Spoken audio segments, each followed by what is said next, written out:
పంట అమ్ముకున్నప్పుడు గనక ఆ చెల్లింపులలో గనక ఏదైనా వివాదం ఉంటే అప్పుడు వివాద పరిష్కార యంత్రాంగం భిన్నంగా ఉంది.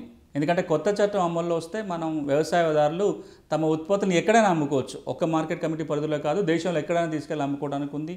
ప్రైవేటు వ్యక్తులు వచ్చి కొనుగోలు చేయడానికి, డైరెక్ట్గా కొనుగోలు చేయడానికి ఉంటుంది.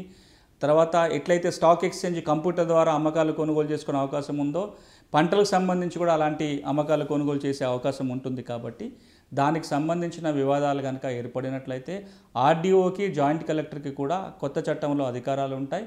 ఆర్డీఓ తీర్పు ఇవ్వడానికి ఉంటుంది. దాని మీద అప్పీల్ జాయింట్ కలెక్టర్కి పోతానికి అవకాశం ఉంటుంది. ఆర్డీఓ దగ్గర కేసు వచ్చే ముందు కూడా దాన్ని ఆర్బిట్రేషన్కి, అంటే మధ్యవర్తుల ద్వారా పరిష్కారం చేయడం కోసం ముందు ప్రయత్నం జరిగి ఆ తర్వాత ఆర్డీఓ తీర్పులు ఇవ్వాల్సి ఉంటుంది.